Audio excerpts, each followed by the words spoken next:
included vague terminology like the national home, which was susceptible to many contradictory interpretations, the ambiguity adding to the tense and secretive atmosphere surrounding the declaration from its very inception until the United Nations Partition Plan of 1947. 30 years. And they kept it quiet.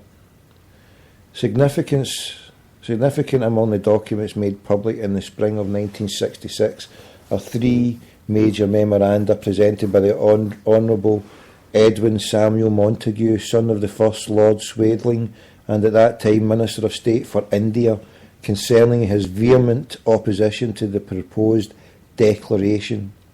The Cabinet Papers covering the 1915 to 1920 period shed light on the role played by the Zionist movement in influencing British policy during that crucial period.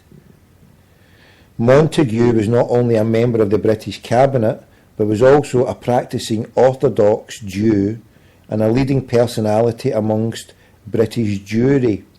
His basic opposition did not stem from pro-Arab sentiment,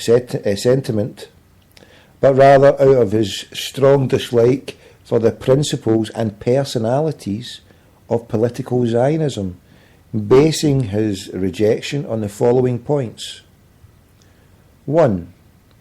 Judaism is a universal religion and not a nationality. 2. There is no Jewish nation, only a Jewish religion and tradition. Palestine is not the national home for the Jews, for the national home of every Jew depends on the country he belongs to, of which he is a citizen. 3. Zionism is an untenable creed that sheds doubt on the loyalty and patriotism of Jewish citizens of the United Kingdom. He said, if a Jewish Englishman sets his eyes on the Mount of Olives and longs for the day when he will shake British soil from his shoes and go back to agriculture pursuits in Palestine, he seemed to me to have acknowledged aims inconsistent with British citizenship. He also stated that he would be almost tempted to prescribe the Zionist organisation as illegal and against British national interest. 4. While acknowledging the fact that Palestine played a large part in Jewish history, he also stated that it played equally important roles in the history of Christianity and Islam. He maintained that the future of Palestine, as well as other parts of the former Ottoman territories, should depend on the will of its inhabitants and the exercise of self-determination. He also reacted the same way to the French proposals to establish a homeland in El Hasa in Arabia. He questioned the authority of the Zionist organisation to represent the Jewish people, and affirmed that in his estimation Jews of British birth were in main anti-Zionist, and that the majority of Zionists were foreign-born troublemakers living in Britain. 6. He considered the Balfour Declaration to be an anti-Semitic act which also broke promises made to the Arabs. Secret Zionism. The anti-Semitism of the present government circulated by the Secretary of State for India. 1. I am sorry to bother the Cabinet for another paper on this subject, but I have obtained some more information which I would like to lay before them. 2. We have received at the India Office a series of valuable papers on Turkey and Asia from the pen of Miss Gertrude Lothian Bell, the remarkable woman who, after years of knowledge gained by unique travel in these regions, is acting as assistant political officer in Baghdad. She writes, not least among the denationalising forces is the fact that a part of Syria, though like the rest mainly inhabited by Arabs, is regarded by a non-Arab people as its prescriptive inheritance. As a liberal estimate, the Jews of Palestine may form a quarter of the population of the province, the Christians a fifth, while the remainder are Mohammedan Arabs. Jewish immigration has been artificially fostered by doles and subversions from millionaire co-religionists the Rothschilds and Baron Hirsch. The new colonies have taken root are more or less self-supporting. The pious hope that an independent Jewish state may someday be established in Palestine no doubt exists, though it may be questioned whether among the local Jews there is any acute desire to see it realised, except as a means of escape from Turkish oppression. It is perhaps more lively in the breasts of those who live far from the rocky Palestinian hills and are no of intention of changing their domicile.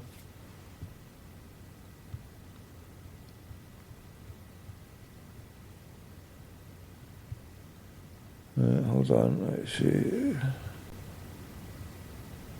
I obtained a list of few prominent anti-Zionists. It will be noted that includes every Jew is prominent in public life, with the exception of the President Rothschild, Lord Rothschild, Mr. Herbert Samuels, and a few others. Dr. Israel Abraham, Sir Charles S. Henry Bart, Sir Lionel Abrahams, Professor Alexander, Benjamin Kitch, Reverend Ephraim Levine, Captain O.E. D'Avenure Goldsmith, Chairman of the Council of Jews College, Joshua M. Levy, Esquire, Leonard L. Cohen, Esquire, Robert Whaley Cohen, Esquire, Major Laurie Magnus, Dr. A. Eschlox, Sir Phillips Magnus Bart, S. H. Samuel, Esquire, Recorder of Winchester, Sir Alfred Mond, MP, Ernest Franklin, Esquire, Secretary of the British Academy, Sir Matthew Nathan, GCMG,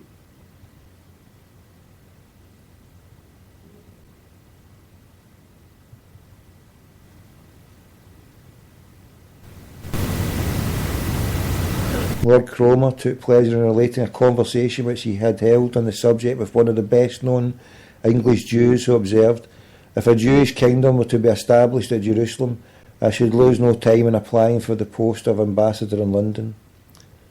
Two considerations rule out of the conception of an independent Jewish Palestine from practical politics. The first is the province that we know it is not Jewish, and neither Mohammedan nor Arab would accept Jewish authority. The second, that the capital Jerusalem is equally sacred to the three faiths, Jewish, Christian and Muslim, and should never, if it can be avoided, be put under the exclusive control of any one faction, no matter how carefully the rights of the other two may be safeguarded. I would beg the Cabinet to consider this matter as a practical proposition. I yield to no one in my admiration of the distinguished Russian Professor Weizmann, that's Chaim Weizmann, who was the leader of Zionism along with Theodor Herzl, and became, I think he was the second, was he the first Prime Minister of Israel? Or was he the second? I can't remember. I think it was Chaim Weizmann, yeah. Who looms so large in our discussions. His service to the Allied cause have been great. He's a scientist of repute, but on this matter he is near to being a religious fanatic. His enthusiasm for this cause have been the guiding principle of a large part of his life. It is his overwhelming enthusiasm. How often does such enthusiasm lead to complete disregard of practical potentialities? How little likely is such an enthusiasm to take into account the susceptibilities of those who differ from him among those of his own religion, let alone those of other religions whom his activities, if successful, would dispossess. I have chosen the above title for this memorandum, not in any hostile sense, not by any means as quarrelling with an anti-Semitic view which may be held by my colleagues, not with a desire to deny that anti-Semitism can be held by rational men, not even a view to suggesting that the government is deliberately anti-Semitic, but I wish to place on record my view that the policy of His Majesty's government is anti-Semitic in result and will prove a rallying ground for anti-Semites in every country of the world. The views prompted by the receipt yesterday is a correspondence between Lord Rothschild and Mr. Balfour. Lord Rothschild's letter is dated the 18th of July and Mr. Balfour's answer is dated August 1917. fear that my protest comes too late, and it may well be the government were practically committed when Lord Rothschild wrote, and before I became a member of the government, for there has obviously been some correspondence or conversation before this letter. But I do feel that as the one Jewish minister in the government, I may be allowed by my colleagues an opportunity of expressing views which may be peculiar to myself, but which I hold very strongly, and which I must ask permission to express when opportunity affords. Zionism has always seemed to me to be a mischievous political creed, untenable by any patriotic citizen of the United Kingdom. I have always understood that those who indulge in this creed were largely animated by the restrictions upon and the refusals of liberty to Jews in Russia, but at the very time when these Jews have been acknowledged as Jewish Russians and given all liberties under Masonic Bolshevism, it seems inconceivable that Zionism should be officially recognised by the British government, and that Mr Balfour should be authorised to say that Palestine was to be reconstituted as a national home of the Jewish people. I do not know what this involves, but I assume that it means that the Mohammedans and the Christians are to make way for the Jews, and the Jews should be put in position of preference and should be peculiarly associated with Palestine in the same way that English is with the English or France with the French. The Turks and the other Mohammedans in Palestine will be regarded as foreigners just in the same way as Jews will here be treated as foreigners in every country but Palestine. Perhaps also citizenship must be granted only as a result of a religious test. When the Jews are told that Palestine is our national home, every country will immediately desire to get rid of its Jewish citizen, and you will find a population in Palestine driving out its present inhabitants, taking all the best in the country, drawn from all quarters of the globe, speaking every language on the face of the earth, and incapable of communicating with one another except by means of an interpreter.